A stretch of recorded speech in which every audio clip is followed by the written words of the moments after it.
Oh, hey there. Oh, hey there. We're the History Buffoons. I'm Kate. I'm Bradley.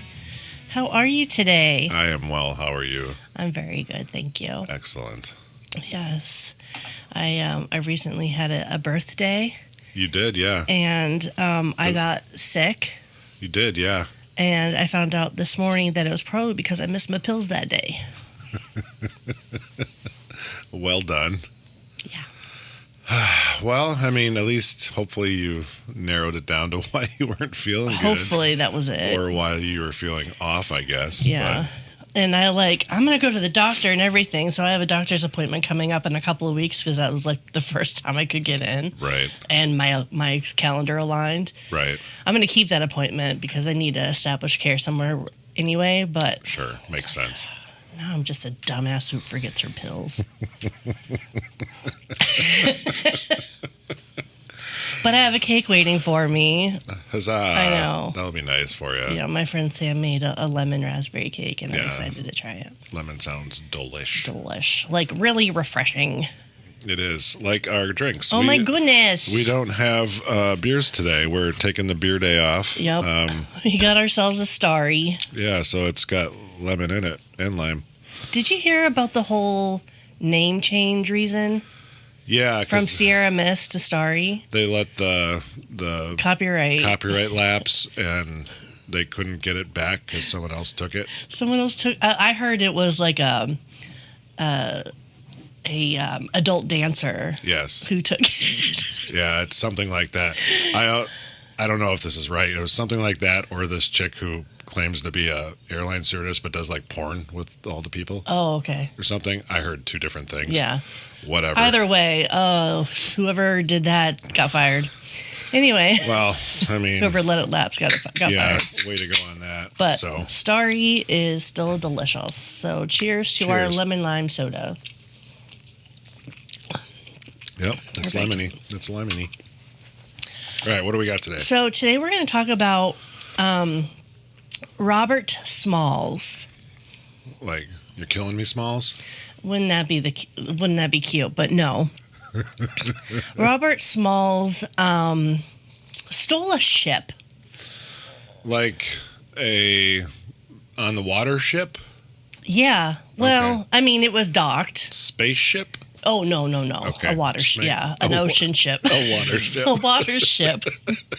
Not a spaceship. Okay, just making sure, because there's a plethora of ships. I suppose. Yeah. A bath ship, Ships everywhere.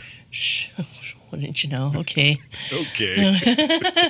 That sounded very scrawny with that one. Wouldn't you know? Don't you know? No, he stole an army ship. Oh, yeah. What year are we talking about? Oh, I will tell you. Well, I mean, I would fucking hope so. Yes. Jeez. Well, we're just going to get right into it now. Oh, so you're just going to wait to tell me when it comes up in your story? Oh, no, it's the very first sentence. I'll tell you. All right, let's get to when it is. Okay, why are we still talking about this? Let's go. Oh, my word. May 12th, 1862. All right, back in the mid-1800s we go.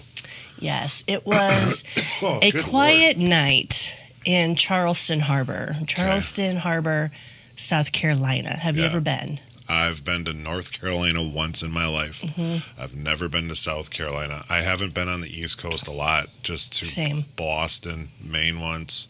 Drove through, I guess, New York then to get to Maine. Where's Myrtle Beach? Isn't that in one of the Carolinas? Yeah. No. Is that North Carolina? I've got a friend that lives in North Carolina, and we all went to Myrtle Beach with her. Well, then it must be that. But it must be North Carolina. Yeah, it must be. Oh, wow. Why? I suck at geography. Maybe that should be our next podcast. How about we focus on this one first? Myrtle Beach is in South Carolina. Oh, it is? Okay. Yes. I knew it was the Carolinas. I just didn't. I haven't been out there enough to know certain things. Yeah, but it's really close to the border of North Carolina. So maybe that's why I was so funky monkey about it. But, okay, so we're talking Charleston. So Yes. The American Civil War had been raging on for more than a year at this point. Right. And Charleston remained one of the most important cities of the Confederacy. Is it because it was a port? It was a port, yeah. Confederate soldiers guarded the harbor. Forts would watch over the water, and warships would move supplies and troops throughout the channels surrounding the city. Sure, makes sense. Because there's a couple, rivers that kind of split off from the harbor and stuff. So rivers run through it? Rivers run through it. It's a movie. So everything about the harbor was designed to keep enemies out and maintain Confederate control. Sure. So on May 12th of 1862, that particular night, one of the greatest threats to the Confederacy was already sitting inside the harbor. Oh. And his name was Robert Smalls. And, okay. At first glance, there was nothing about him that would have caused any type of alarm. He was 23 years old. All right.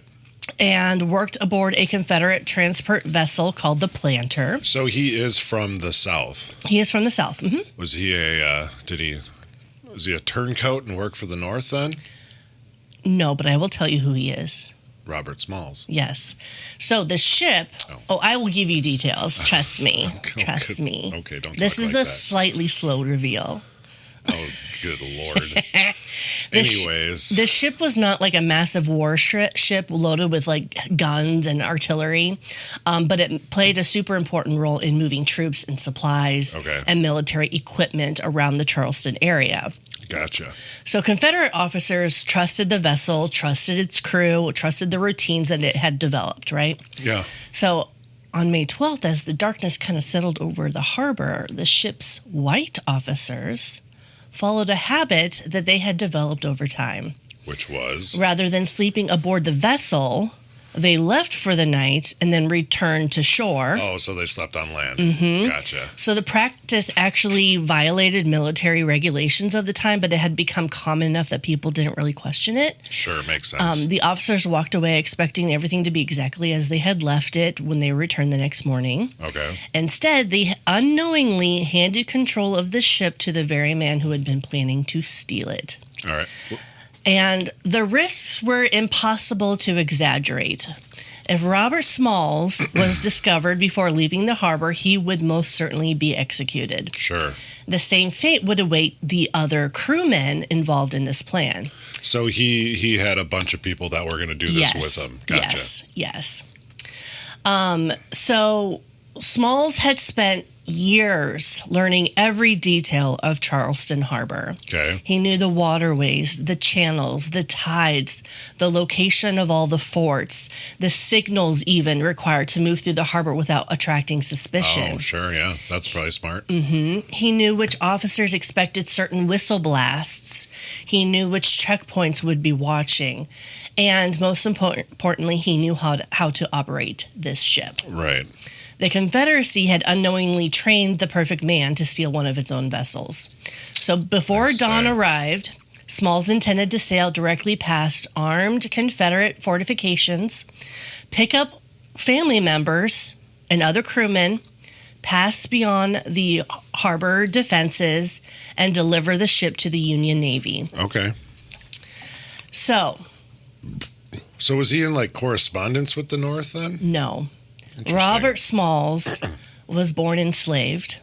Right, I figured that. On April 5th of 1839 in Beaufort, South Carolina. I think that's the day that Kurt Cobain died. April 5th. I don't know. Could be wrong. Like millions of other enslaved people living in the American South, he entered the world with virtually no control over his own future. Right. The laws of the time treated enslaved people as property rather than citizens, and their lives were largely dictated by the decisions of others. Of course, yeah. Much about Smalls' early life is pretty uncertain, but historians believe his mother worked as a domestic servant in the household of John McKee. Is he like notable for any reason? No, That's who she worked for. That's just who it is, yeah. Because I'm like, I don't recognize that name. Because Robert spent much of his childhood around the McKee household rather than in the fields, he witnessed a world that many enslaved people never had the opportunity to see up close. Oh, sure, because they're usually, like you said, out in the fields, and then they go back to their little, whatever the fuck they had cabins, huts, or whatever the hell they were. So they didn't get to see the lavish lifestyle of the owners, if you will. Right, yeah. So he actually observed business transactions, conversations, the daily workings of people who possessed power and influence. Right. His mother worried that this relatively sheltered environment might leave him unprepared for the harsh realities faced by other enslaved people. Sure. Ooh, excuse me. So by later accounts, she arranged for him to spend time working outside the household so that he could better understand the conditions experienced by others living under slavery. Okay. So whether intentional or not, those experiences had a lasting impression. Gotcha. As a teenager, Smalls developed a reputation for intelligence, confidence, and determination. Was he a big guy? Yeah, he was. He I'm not sure what he looked like younger, but there's images of him as an adult, and he is on the bigger side. Kind of funny as his name is Smalls. Oh. So he was ambitious in ways that could be dangerous for an enslaved person living in the South, because rather than accepting the narrow role society expected him to have, right, he was constantly looking for opportunities to learn new skills. Sure. Eventually, those opportunities led him to Charleston, and by the 1850s, Charleston was one of the busiest ports in the South. Smalls worked a variety of jobs along the busy waterfront. Right. He labored as a longshoreman, loading and unloading cargo. He worked in a lamp lighting business, spent time around sailors, merchants, and ship crews, every position exposed him to new people and new knowledge. Gotcha. Most importantly, he gravitated towards this maritime work. So Charleston Harbor was filled with vessels of every size, and Sure. Smalls became fascinated by how they operated. Well, I mean, curiosity, that's a good thing, right? Yes. I mean, especially then, you want to learn everything you can, so. So I remember when I lived in Omaha, or near Omaha, when I was a kid, I would babysit our neighbors. Okay. And I remember telling my mom once that they asked so many questions. It was just question after question after question. And I was so sick of answering all these questions. And my mom's response was, oh, they're going to be very, very smart.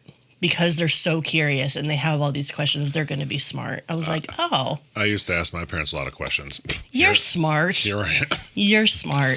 But that stayed with me. I was like, okay, they're curious. They want to know things. Oh, 100%. I mean, you've met my daughter. Oh my gosh, she is so smart. She constantly is asking questions, and it's like, why are you asking me this? It means literally nothing, but to her, it might mean everything. More knowledge. Yeah, because she just doesn't know. Need input. Number 5. Okay. So Smalls learned how cargo was moved, how crews communicated, how ships navigated crowded waterways, and how experienced pilots guided vessels through the harbor's shifting channels and sandbars. What's a pilot on a ship? A pilot is different than a captain. Okay. The captain is in charge of everything on the ship. Right, he's the captain. Yeah, and the pilot helps navigate in like narrow and... Well, just he helps navigate, more or less. Basically. I didn't realize ships had a pilot. Okay, fair enough. So, over time, he developed skills as a sailor and navigator and gained a detailed understanding of the harbor itself. All right. So, unlike formal schooling, which was largely... Oliver, don't do that. Oliver was hitting the stand of the microphone. He's like, ooh, this looks fun. I will move my stand. I was just like, what are you doing? Oh, that was me. Yeah, that was you. And that was my cat. That was your cat, but I see his face trying to look under the door. He's so weird. He's a weird cat, but he's so great. I know. He's going to be a great uncle when I've got 2 new ones coming in a matter of weeks. Yes. Yeah, what, 3 more weeks? 4 weeks and they get their shots? Kittens. August 5th. So I guess 3.5 weeks, whatever. Yes, I'm so excited. So, unlike formal schooling, which was largely denied to enslaved people, this education came from observation, repetition, and experience. Which I feel is really lost in this day and age. Yeah. Everyone's go to college. And I'm not saying college is bad. It's right for some people. But there's some people like myself, I learned by doing. and watching people do it, and then I do it kind of thing. Right. That's how I've always been. Yeah. And I feel like there needs to be more people that also go that route and just don't go into debt by going to college. Yeah. So, I mean, like the trades are so big. Well, and they're under staffed, if you will. Yeah. So I think there's people that need to realize that college isn't always the right choice. I'm not saying it's the wrong choice for everybody, but do your homework, more or less. So I have a BA, I guess a BS. I'm a BA. You do a BS a lot. Shut up. I have a Bachelor of Science in management, and that has got me like a leg up, but I've never really used it. Right. Well, and Sarah has, I think she has something with a minor, if I'm not mistaken. That sounded really terrible. She didn't do anything with a minor. Wow. She has a degree with a minor degree as well. So she has like a major and a minor? Yeah. Yeah. And she watches kids, not what she went to school for. Yeah. So, I mean, luckily we paid off all of our student loans, so we don't owe that anymore because that was a lot of money. Yeah, I'm still trying to pay off mine. Yeah, and whatever. But I do not have any degree. And yeah, I deliver snacks, so F my life. But you actually make pretty good money. I mean, for what I do, yeah, I guess I do. Yeah. But okay, so anyways, Smalls listened carefully, asked questions where he could, and paid attention to details that others might overlook. And the result was a practical education that proved every bit as valuable as if he were in a classroom. Right. Oh, of course. By the time that Robert Smalls arrived in Charleston, the United States was moving towards a crisis that had been building for decades. Do you know what year he showed up in Charleston? Because you said this is in 1862 when he stole the ship, but do you know what year he actually showed up there? So he was I think he was there in like the 1850s. He was, okay. Because you had said 1850s before, but I wasn't sure if that's when he actually arrived in Charleston. Yeah. Okay. So arguments over slavery, states' rights, and political power had divided the country so deeply that many Americans no longer believed compromise was possible. Nope. So that tension finally exploded following the election of Abraham Lincoln in 1860. Okay? Right. So Southern states began leaving the Union, forming the Confederate States of America, and preparing for the possibility of war. Wouldn't that be a time to live in? Oh my God, that'd be fucking wild. Yeah. I couldn't even imagine what all those people went through. So. And South Carolina was in the middle of it. So when did they name North and South Carolina? I feel like one of those should be a different name, and then also like Virginia and West Virginia. We should really have different names. We could have two different states' names, but yet we got fucking lazy and just named one North, one South. Yeah, I don't. Do you want me to look that up? Not really. Okay. It's not important. I was thinking that when you kept bringing up South Carolina and you mentioned North, I'm like, when did those actually become like? Yeah. Your mic likes to go down. I know. It's. Hold on one second. Sorry, people. Hold, please. Okay, so. In December of 1860, South Carolina became the first state to secede from the Union. Right. Charleston suddenly found itself on the front lines of a conflict that had not officially started yet, but was increasingly inevitable. Right. Soldiers filled the city, defenses were strengthened, and fortifications around the harbor became more important than ever. Then on April of 1861, the waiting ended. Confederate forces opened fire on Fort Sumter, a Union-held fort sitting in the middle of the Charleston Harbor. Right. The bombardment lasted more than 30 hours and marked the official beginning of the American Civil War. Which is crazy that it was that long. 30 hours, that's a long time. Well, especially because back then, we're talking 1861, they're shooting cannonballs, and shit like that. It's like, holy fuck. That would have been, I would not have wanted to have been in Fort Sumter for that, because that would have been scary as fuck, I'm sure, for those people. So, anyways.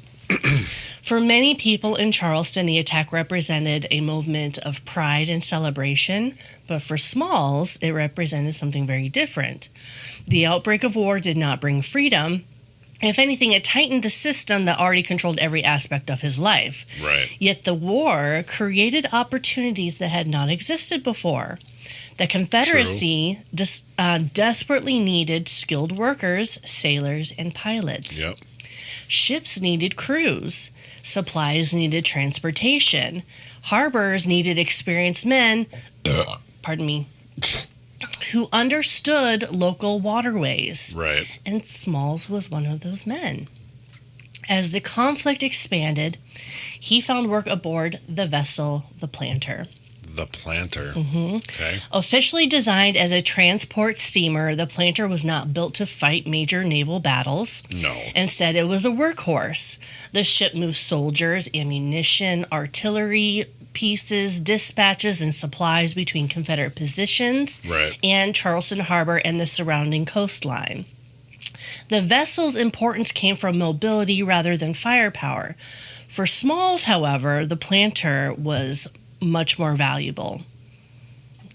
Every voyage expanded his knowledge of Confederate operations. Sure, I mean he's picking that up as they're doing their thing, so he understands where they're going, what they're doing, literally how the to get ins there. and outs of every aspect. No, for sure. I mean, and that's very good information for someone who wants to eventually thievery the ship. Thievery the ship. So I mean, right? I mean, no, you're right. I'm good on him for learning what he can to try and get his, because it sounds like you said he picked up family and friends and stuff and whatever. So yep. So he became familiar with signal systems, checkpoint schedules, routines, and because of all this, he became indispensable. Right. So, although Confederate law prohibited enslaved black men from officially commanding vessels, reality did look a little bit different. Mm-hmm. Smalls possessed years of maritime experience, and many of the officers aboard the Planter actually relied heavily on his expertise. Information, yeah, because they were, hey, I'm new here. Yeah, I'm new here, so, like, what do we do? Well, are they from the UP all of a sudden? Yeah, they are, man. Those would be Union soldiers, though, eh? Yeah, maybe they had different values. All right, let's stop. Okay. Jesus Christ. Wow. So Smalls handled navigation duties, helped pilot the vessel, and knew the harbor as well as anyone on board. Right. So the Confederacy depended on the labor and knowledge of a man it refused to recognize as free. Yeah, which is just wild. As the months passed, Smalls became increasingly aware of how vulnerable this system around him actually was. Right. White officers often assumed enslaved workers were paying little attention. Conversations would happen openly. Well, they thought they were stupid. Mm-hmm. And it's like, no, they're still people. Just because you value them at, what was it, 3/5 or whatever, is what they got, or whatever the fuck that was. Yeah. Since even though you value them as less of a person in your eyes, that doesn't mean they're not a full fucking person, you idiot. Yeah. Jesus Christ, people were so stupid. Mm-hmm, they were. So procedures would become predictable and habits would start forming. And one of those habits was that the Planter's white officers frequently left the vessel at night and slept ashore.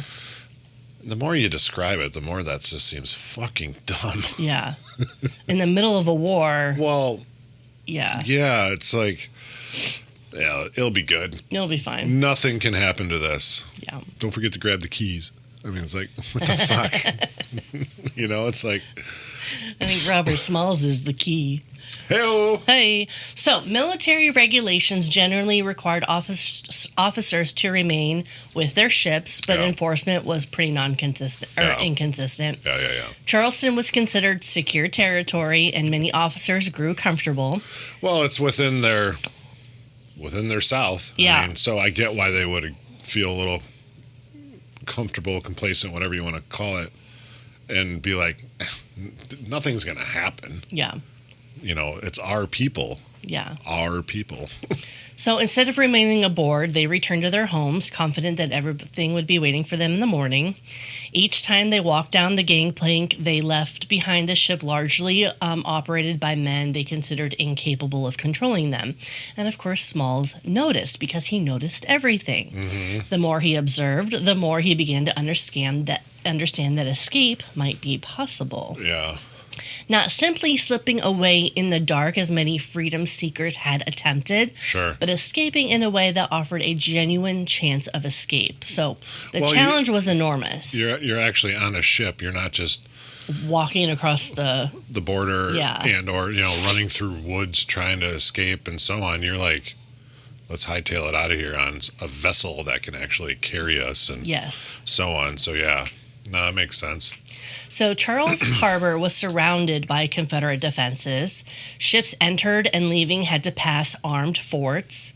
Patrols monitor the waterways, and any suspicious movement could result in cannon fire. Right. Even if someone somehow managed to steal a vessel, they would still need to navigate miles of heavily guarded water before reaching the Union blockade waiting just offshore. Which is crazy. Like literally, you could probably, those are the Union ships right there. You can literally see them. Yeah.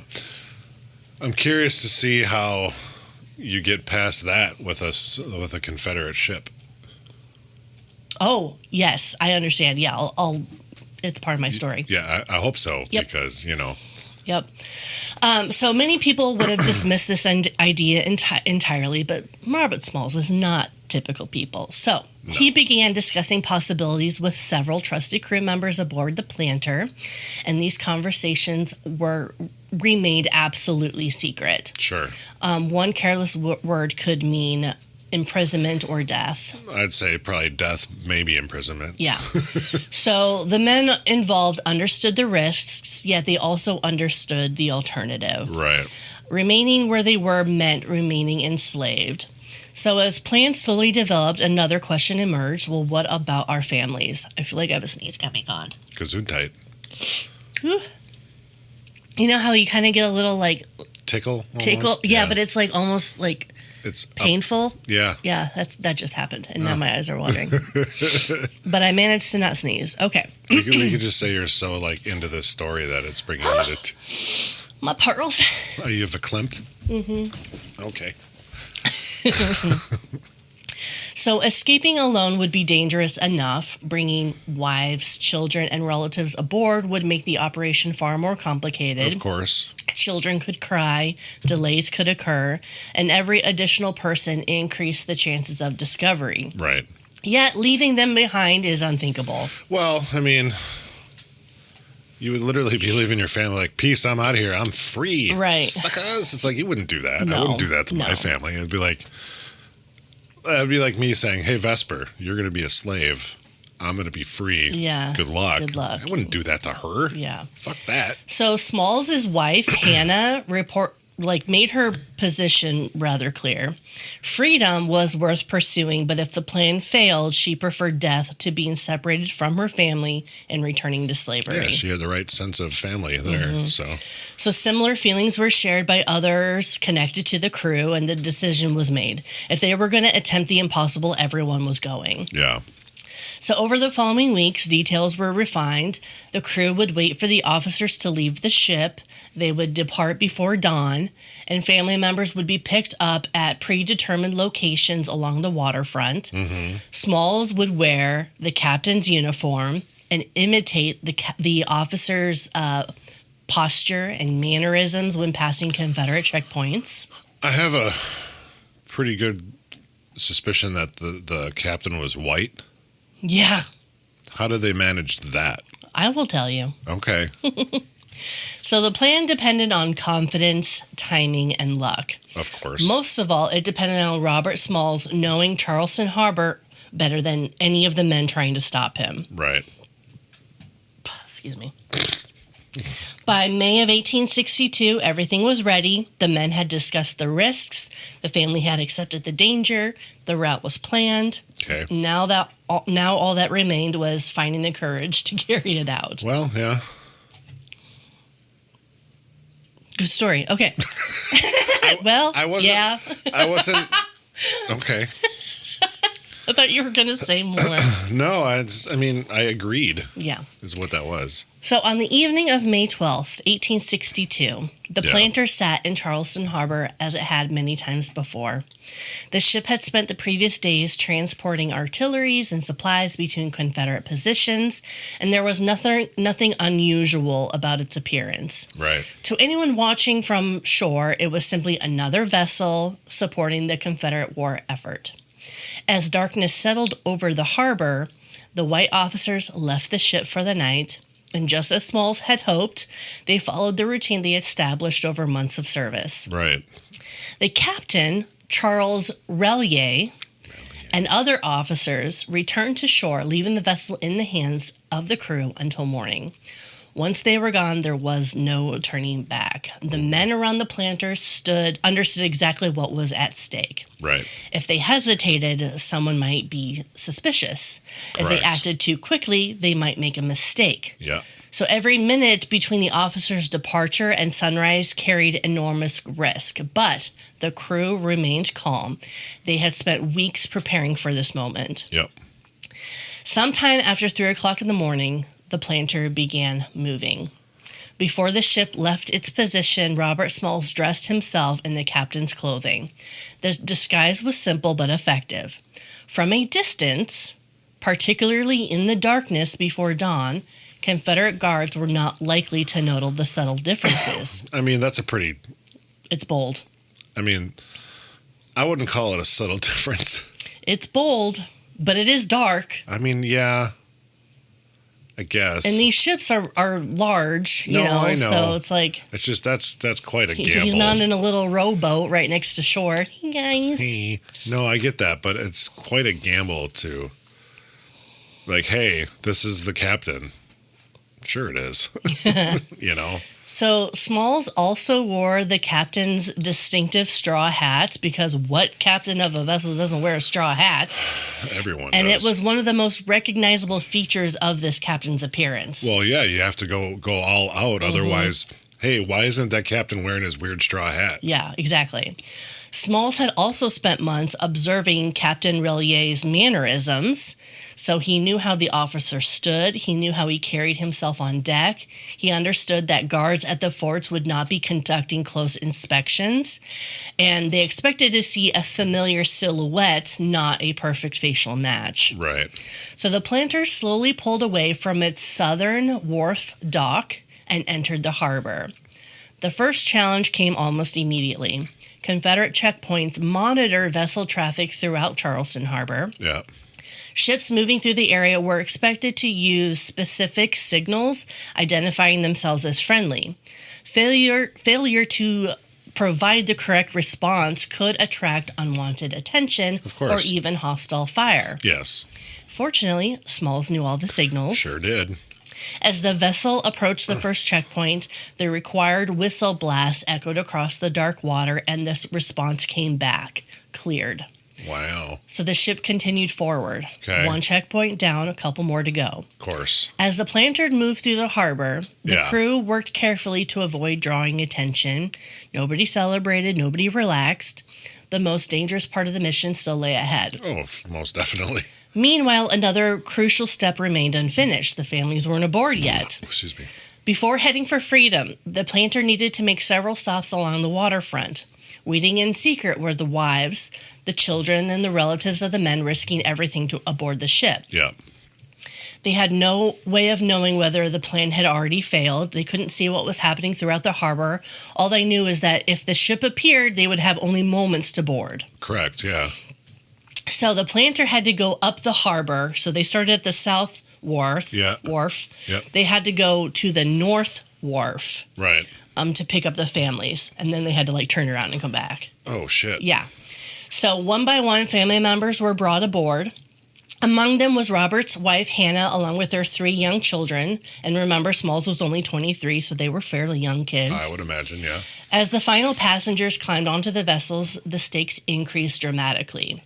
So did they have those people get down in the cargo hold type of thing? Because I mean, fuck. Yeah. I wouldn't want them just you can't have them leisurely walking on the deck because like, are those children up there? Yeah, it's like what is that?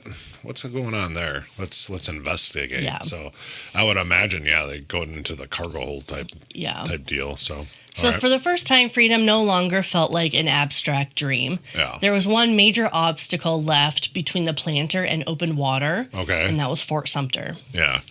Even people who know little about the Civil War, I'm sure, recognize that name. Oh, sure. It was the fort whose bombardment had started the conflict the previous year, and it remained one of the most heavily guarded positions in Charleston Harbor. Sure. Any vessel attempting to leave the harbor had to pass within sights of its own, of its guns, right? So as dawn slowly approached, the Planter steamed towards the fort. This was the moment that everything could unravel. Right. The guards at Fort Sumter knew Captain Relier. They knew the Planter. They expected to see a Confederate vessel passing through. What they did not expect was that the man standing where the captain should have been was an enslaved crewman leading an escape. Right. As the ship approached Fort Sumter, Smalls stepped into full view of the guards. Crew members later recalled that he pulled the brim of the captain's straw hat low over his face and positioned himself exactly where the real captain would normally stand. In the dim light before dawn, anyone watching from the fort would see what appeared to be a familiar Confederate officer commanding a familiar Confederate vessel. Right. And what looked like a routine trip through the harbor. When the moment came, the required signal echoed across the water. The sound carried through the darkness as everyone was waiting anxiously for the fort's response. Right. For several long seconds, how that would be just anxious driven, A little bit, yeah. That would be like the most nerve-wracking time of this because you have to get past this. Yeah. And if the response isn't like immediate, you're like, oh, fuck. Yes, exactly. Did we screw up or did something happen or whatever? But the answer did come. Yeah. Permission to proceed. Aww. The Planter continued forward without interruption. No alarm bell sounded. No cannon was fired. No one questioned the vessel as it steamed past one of the most heavily defended Confederate positions in the South. Right. In an extraordinary twist of history, the defenders of Fort Sumter had just waved through a ship that was being stolen by the very people the Confederacy claimed as property. Yep. The harbor defenses gradually faded behind them, and for the first time, the crew could think about the next danger, the Union Navy. Yep.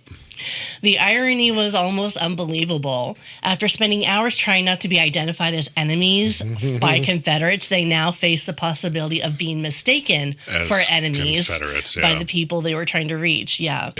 So Union warships maintained a blockade off the South Carolina coast, and from a distance, the Planter still looked exactly like what it was, a Confederate vessel.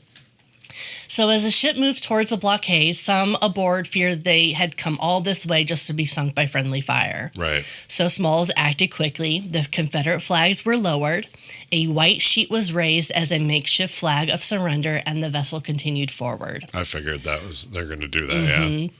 Aboard the Union ships, sailors actually watched this scene unfold. Sure. Here was this Confederate transport approaching their position, flying a white flag and carrying a crew that desperately was trying to communicate something. Yep. But the ship was not attacking. It was defecting. Yeah. So when the Planter finally reached Union forces, disbelief quickly became celebration. Not only had Robert Smalls delivered an entire Confederate vessel, but he had also provided valuable military intelligence about Charleston Harbor for sure, and Confederate defenses. And the Union had gained a ship. Yep. So most importantly, 16 enslaved men, women, and children had secured their freedom, and news of the escape spread rapidly across the North. After they reached the blockade, they actually went south, because the Union had a fort in South Carolina. Oh, right. So that's where they took him. Gotcha. So newspapers loved the story because it seemed too remarkable to be true. as an enslaved man had stolen a Confederate ship, sailed past its enemy forts, rescued families, and delivered both the vessel and secrets directly into Union hands. Do you think the captain of the Planter knew it was him who took it? I don't know. I didn't look into what happened with. Do you think he crew. Came up to the dock? Fuck. And he's just like, You're killing me, Smalls. Killing me, Smalls. I mean, you're killing me, Smalls. Oh my God. Because he's gonna come back you said they left just after 3, so they only probably had a couple hours. Oh yeah. Before daylight. Before the sun started rising. In May, early to mid-May. So he's gonna be back to work essentially pretty soon, and he's gonna walk up and be like, "Where's my boat? I thought I parked it here." It's like, oh shit. And then the revelation. He's got to know, right? That it was. Well, I guess he doesn't have to know, but it was Smalls. He could be a dumbass. We don't know. You're killing me, Smalls. So, this was not the end of Robert Smalls' story, though. Yeah. The daring operation transformed him from an anonymous harbor worker into one of the most famous Black Americans in the country. Political leaders wanted to meet him. Military officials wanted information from him. Journalists wanted interviews. Sure. And for the first time in his life, Robert Smalls possessed something slavery had always tried to deny him: the ability to determine his own future. Right, which is... And of course, he intended to use that. Well, I'd hope so. When Robert Smalls stepped off the Planter in May of 1862, he instantly became the most famous Black man in America. His escape had been remarkable on its own, but what impressed Union officials just as much as the information, officials was the information that he brought with him. Of course, because they're all well and glad that he escaped what he was a part of, but they're like, that's good. Give us some info here. Yeah. Because that's what we really want, because that's going to help us win the war. Yes. Military leaders quickly realized that he could provide valuable intelligence for future operations along the South Carolina coast. Right. And word of the escape spread rapidly through the northern newspapers. Many readers could hardly believe the story. At a time when racist assumptions about Black Americans remained widespread throughout the North and South, Smalls had demonstrated extraordinary courage, planning, and leadership. Pardon me. Wow. It's the bubbles. I know. His action directly challenged the arguments used by many people who insisted that Black Americans were incapable of serving in positions of responsibility. Smalls understood that the escape had given him something powerful, a platform. Yeah. So rather than simply enjoying his newfound freedom, he began using his story to advocate for broader change. Sure. One of the most important debates taking place during the war involved the role of Black Americans and how they would play in the conflict. Right. Although thousands wanted to serve in the Union, many political and military leaders remained hesitant to arm Black soldiers. Yep. Smalls became one of the several influential voices arguing that formerly enslaved men should be allowed to fight for their own freedom and the preservation of the Union. His experiences gave weight to those arguments. Sure. After all, this man is not speaking in theory. He lived it, right? No, he's not like, I heard once. Yeah, he risked his life for the Union, and he wasn't wearing a uniform. I don't think he risked his life for the Union. I think he risked his life for himself. And his family, ended up in the Union, which was more sympathetic to his cause than where he came from. Yeah. So I think there is a difference there. Yeah. But especially because they wanted just information from him. They didn't really honestly care. They did, but they didn't. You know, understand what I'm saying? Yeah. They wanted that information. Yeah. He was important because of that. Yeah. That's fair. To some people. But he risked his life for himself, not for the Union. Yeah. No, it's fair to say that. Yeah. So as the war continued, black regiments increasingly became part of the Union war effort. By the end of the conflict, nearly 180,000 black soldiers would serve in the United States colored troops, while thousands more served in the Navy. Following his escape, Union officials recognized both his skill and his value. He spent time providing intelligence on Confederate defenses around Charleston, but his maritime expertise remained his greatest asset. Sure. Before long, he was back on the water. And guess where he was put? In Fort Sumter? No, that's southern. He went back on the Planter. Did he? He did. So he used the same ship that he stole? Mm-hmm. It's no longer a Confederate transport ship. So it had become part of the Union fleet. Right. And the man who had risked everything to seize it was now helping operate it on behalf of the United States. Sure. Smalls served as pilot and gradually took on greater responsibilities. Officers who'd worked with him quickly recognized what Confederate officers had already learned years earlier. He knew Charleston Harbor exceptionally well and possessed the judgment needed to operate a vessel under difficult conditions. Sure. Then, in December of 1863, another opportunity arrived. While the Planter was engaged near Confederate positions, its white captain became concerned about the danger and reportedly withdrew to a safer location on the vessel. Oh. Coward? I don't know. I mean, kind of. Smalls remained at his post and successfully navigated the ship through the situation. His performance reinforced what many people already knew. Right. He was effectively doing the work of a captain regardless of his official title. So did they give him captain status finally? As a result, Smalls was eventually promoted and became captain of the Planter. Did they repaint it so it didn't look like a... I didn't look that up. It's like, because...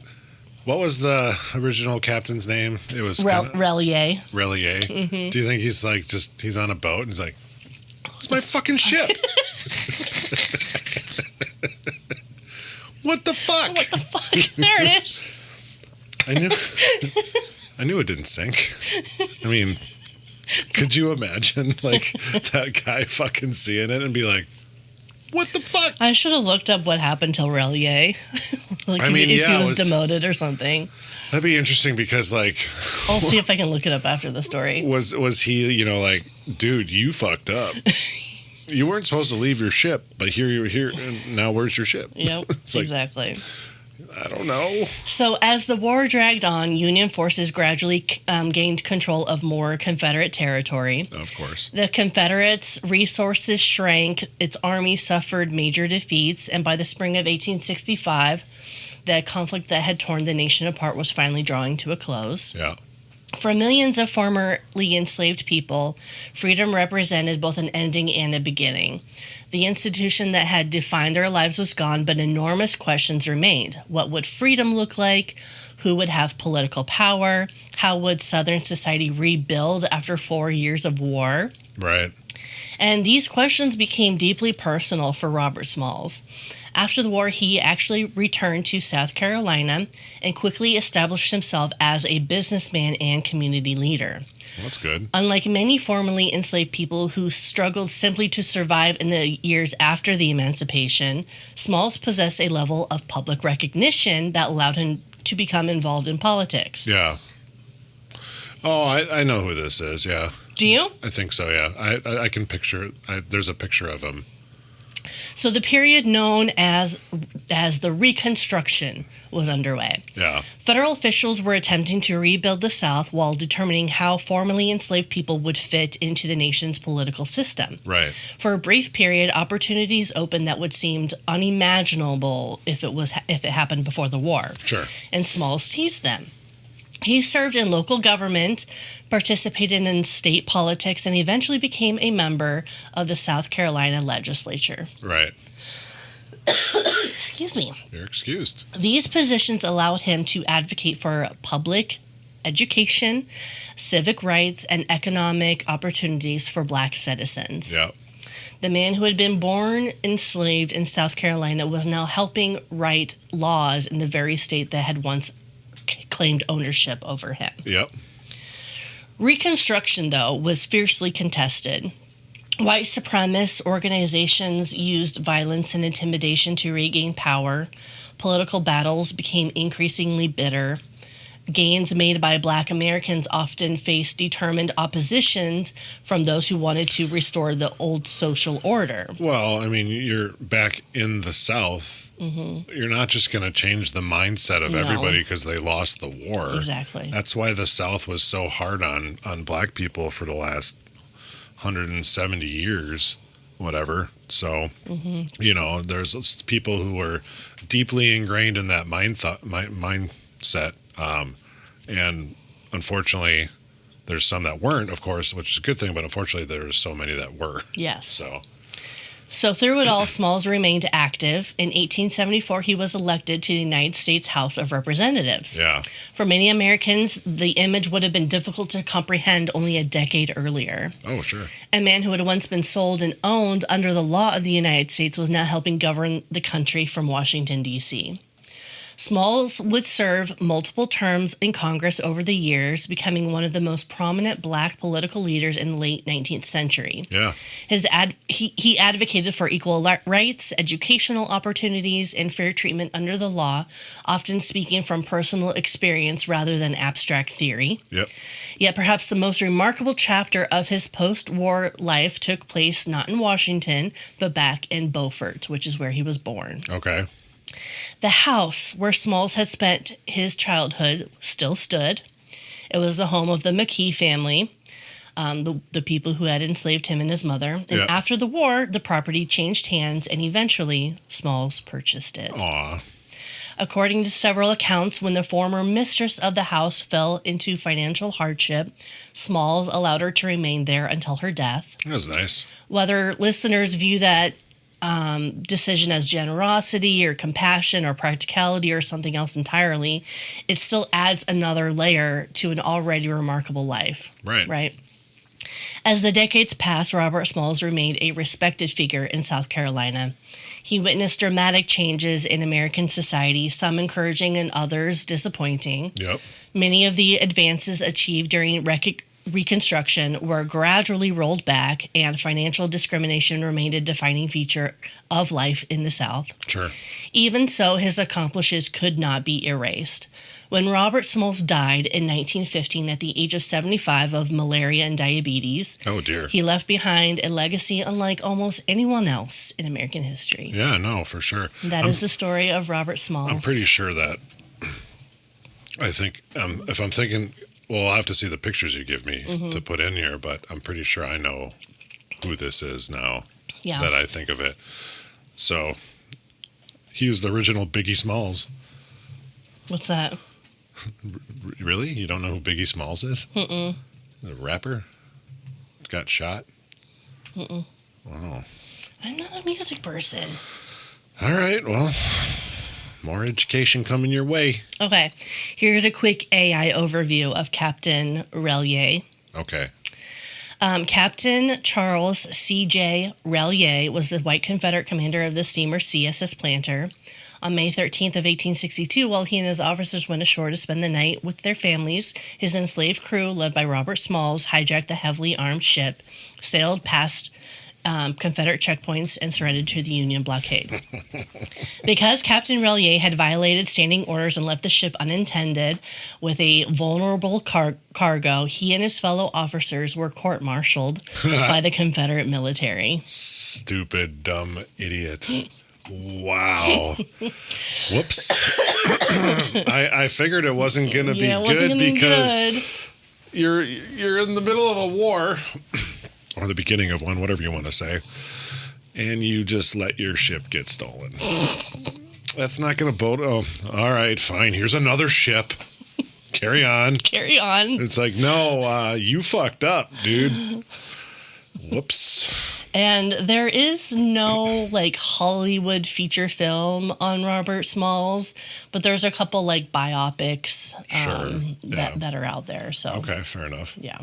Well, I mean, good on you, Mr. Smalls. Mr. Smalls. And I mean, that's pretty awesome that he was able to get his families, his crew's families out and shit too, because like I said, I wouldn't want to leave them behind either. So yeah, exactly. And then he went on for a wow, inhaled, probably a cat hair. He went on to have a prominent political career after. He sure did. After the war. He made waves. Well, I suppose. All right, buffoons, that's it for today's episode. Buckle up because we've got another historical adventure waiting for you next time. Feeling hungry for more buffoonery? Or maybe you have a burning question or a wild historical theory for us to explore? Hit us up on social media. We're History Buffoons Podcast on YouTube, X, Instagram, and Facebook. You can also email us at historybuffoonspodcast@gmail.com. We are Bradley and Kate. Music by Corey Akers. Follow us wherever you get your podcasts and turn those notifications on to stay in the loop. Until next time, stay curious and don't forget to rate and review us. Remember, the buffoonery never stops.